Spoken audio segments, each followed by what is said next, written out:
This is Democracy Now!, democracynow.org, The War and Peace Report. I'm Amy Goodman.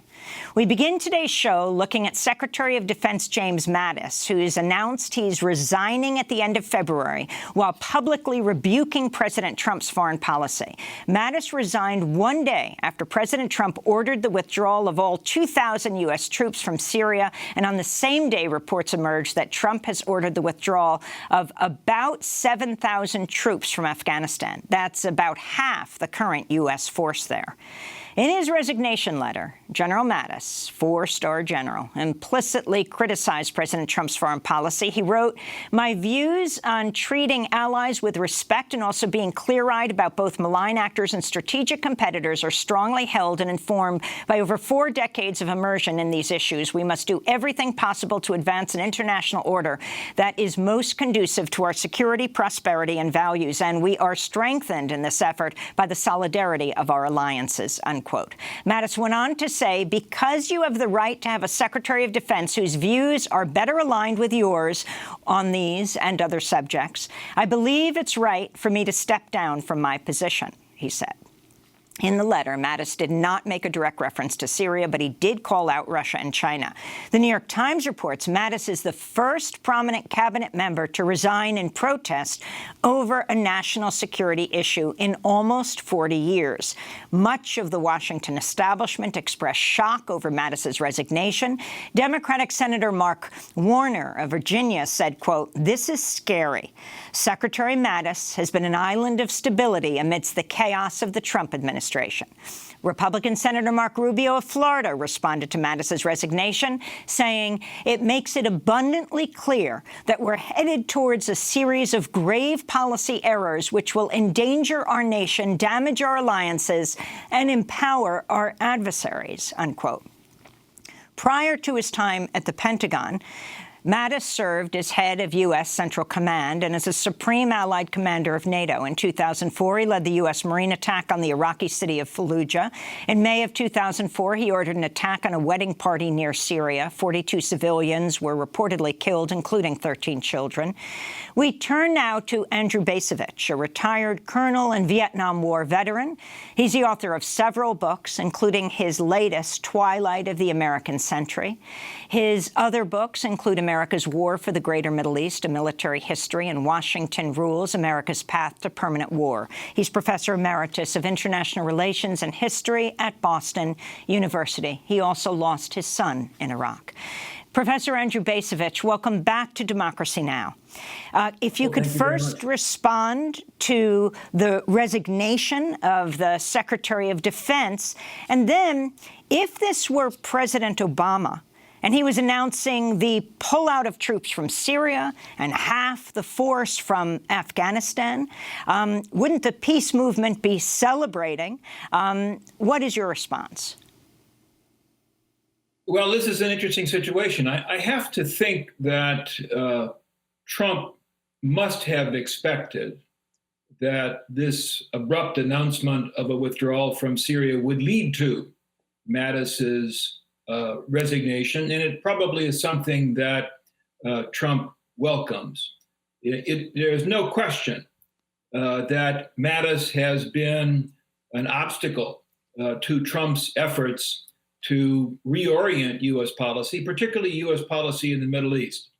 You know, Mattis's letter of resignation that you quoted when he talked about his 4 decades of engagement with these matters is very telling. He represents the establishment's perspective that has evolved over the course of those 4 decades. And for anyone who looks at U.S. policy over the past 4 decades, particularly in the Middle East, and says, yeah, it's really going well, then I would think that they would view Mattis's resignation as a disappointment. Now, when Trump ran for the presidency, he denounced our wars in the Middle East. He promised to withdraw militarily from the Middle East. 2 years into his presidency, that hasn't happened. And in many respects, Mattis has been among those who frustrated the president's efforts. He's the commander-in-chief, and yet he seems not to be able to get things done. So here he is acting as the commander-in-chief. Now, I'm in the camp who thinks that we ought to wind down these wars, that we've got more important things to do. My only problem with Trump's decision is that, like so many of Trump's decisions, it's done impetuously, overnight, not having been thought through, not having been coordinated.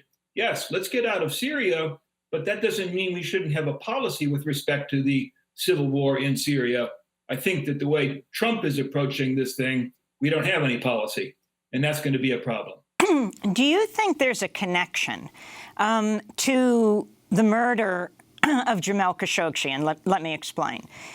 You have the CIA saying they believe that the Crown Prince of Saudi Arabia was responsible for his death and dismemberment in Istanbul in the Saudi consulate. So you then have President Trump dealing with Erdogan. And apparently this week they had a conversation. There's this threat of Erdogan that he's going to go after the Kurds. These are the U.S. allies, the Kurdish soldiers in Syria. And Trump, perhaps Erdogan knows something more about the murder, certainly has been releasing information that makes the Trump administration look very bad in their support of the Crown Prince. Also, Jared Kushner, his son-in-law, so close to and advising the Crown Prince and dealing with this murder, that Erdogan says, we're going to attack the Kurds. You got to stop being there and protecting them. And so Trump announces he's pulling out. I think my answer to your question is I really don't know. And I think one of the things that's important here is the difficulty of knowing whether when Trump makes these decisions, there really isn't that he has any larger purpose in mind at all. I mean, as I said, when he ran for the presidency, he ran as an anti-war candidate. Now, whether or not he ran as an anti-war candidate because of some principled opposition to the wars that he inherited, or whether he did it because he thought it was a way to win votes, is impossible to say. Where we find ourselves at the present moment, and I do think it's a huge problem, is that his commitment to Saudi Arabia, combined with the reaffirmation of the U.S. commitment to Israel, to my mind, creates the likelihood that the United States is going to continue to contribute to disorder and instability in the region, as we have done ever since the George W. Bush administration invaded Iraq in 2003. That is to say, despite this withdrawal from Syria, which if it actually happens, so many times he announces something and then reverses course. But even assuming that the withdrawal from Syria happens, it doesn't necessarily follow that we have anything like a coherent policy in the region. So the people who get excited about Mattis's resignation and see the possibility there of chaos, of confusion, of disorder, I think their fears are justified. That said, what they seem to not focus on is that the course that Mattis represented, that is to say, the continuation of U.S. wars in the Middle East that have produced nothing positive, that supposed wisdom was not going to, it has not and would not produce anything positive, no matter how long we persist. Let me play a clip for you of Phyllis Bennis. We spoke to her on Thursday, right after the announcement about Syria, U.S. pulling out all 2,000 troops. This was her response. We do know that the warplanes and the drones are going to continue to be bombing in Syria, and it's those U.S. bombs and U.S. coalition-led bombs that are creating enormous pressure, wreaking enormous havoc on the people of Syria. Again, this is something that Yazan spoke about very eloquently. When we look at Raqqa, when we look at the other cities that have been largely destroyed by U.S. bombing after being under attack both people and the infrastructure of cities, by ISIS. This is not going to qualitatively change that on the ground. The presence This is not going to qualitatively change things on the ground. So, Andrew Bacevich, for those who think that the U.S. won't be involved in the bombing of Syria, that it would make it more an air war, along the lines of the U.S.-backed Saudi bombing of Yemen right now. I think she's making a great point, that you don't have to have troops on the ground in order to engage in war. You don't have to have troops on the ground to engage in wars that are stupid and counterproductive. We have far fewer troops in Afghanistan today than we did in past years. Trump wants to have even fewer still. And yet, if I'm not mistaken, the number of airstrikes, U.S. airstrikes in Afghanistan over the course of the Trump administration has increased substantially. So the wars continue. The fundamental question, it seems to me, is, does the continuation of these wars contribute? Are they politically purposeful? Do they contribute to some outcome that either advances U.S. interests or is consistent with our ostensible moral values? And the answer, of course, is no. But again, it's not as if Secretary Mattis, this supposed font of wisdom, was offering any alternative, any course of action that would bring a rationale to our policy in the Middle East, would cause these wars to make strategic sense. Basically, he and so much of the national security establishment wants to continue these wars because the truth is they can't think of any alternative other than press on.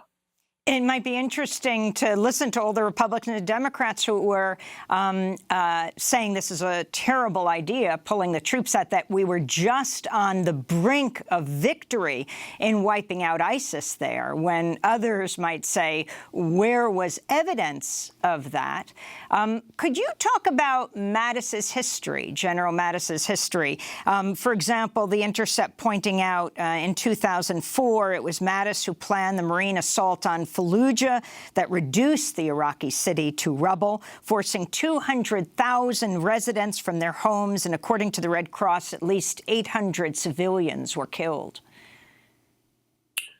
Well, he is undoubtedly a distinguished soldier, as that word "distinguished" gets defined in military circles. He is a competent professional. He is a master of his trade. I think he is.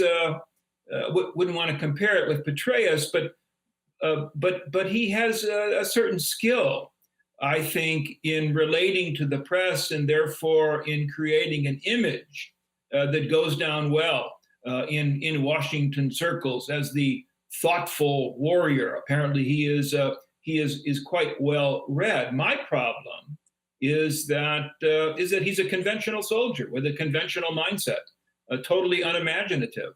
Again, and I hate to suggest that I sympathize with the president or agree with the president, but for whatever caused Trump back in 2016 to say, elect me president because I know our wars in the Middle East are stupid and they need to end. He was on to something. And Mattis, as a representative of the national security establishment, is unable to acknowledge the essential truth of Trump's statement. He is unable to acknowledge that since 2003 in particular, although arguably you could choose an earlier day, but since 2003 in particular, we have gone down a path that is self-destructive, is mindless, and the only way to get out of the mess we're in is to make a radical course change. Now, it needs to be a radical course change that is thought through, coordinated in advance, debated, groundwork laid, not simply, as Trump tends to do, get up in the morning and announce that he's made a decision. But there will be no change of course, as long as people like Mattis are running national security policy. So in this last minute that we have, It's not clear that Trump will move forward with this, as he hasn't with so many other things, or will move forward with something that no one ever predicted. Right. Who knows, because there's such massive pressure on him right now, and who he will nominate as the next defense secretary. You know, Lindsey Graham has been vying for it, but he's one of the fiercest critics of Trump right now on this issue. But if he does move forward, and he halves the U.S. force in Afghanistan, he pulls out thousands of soldiers from Syria, the whole force, what should happen next? What would you think is a rational U.S. foreign policy in the Middle East? Well, I think at the present moment, the nexus of the issue is this competition between Saudi Arabia and Iran to dominate the Persian Gulf. And the Trump administration has affirmed that we side with Saudi Arabia against Iran. I think that strategically that makes no sense whatsoever. I think that if you think about the long-term prospects of nations in that part of the world, Iran, A, will continue to exist, and B, will continue to be an important actor. And therefore, in the long run, we need to find a way to reconcile with, or at least coexist with, Iran. So we need to find a way to remove ourselves from the Saudi camp and to take a more balanced position. I don't mean for a second to suggest that this is easily done or could be done overnight, but we need to have balance, not total disengagement, but a lower military profile, and to therefore diplomatically seek to find ways to restore some semblance of order in that region when our military efforts to transform the region have simply created great disorder and damage to ourselves and to others. Andrew Bacevich, I want to thank you for being with us. Retired colonel, Vietnam War vet, author of a number of books, including Twilight of the American Century. His other books include America's War for the Greater Middle East, A Military History, and Washington Rules, America's Path to Permanent War. He's Professor Emeritus of International Relations and History at Boston University. When we come back, a prison reform bill poised to be signed by President Trump. Stay with us.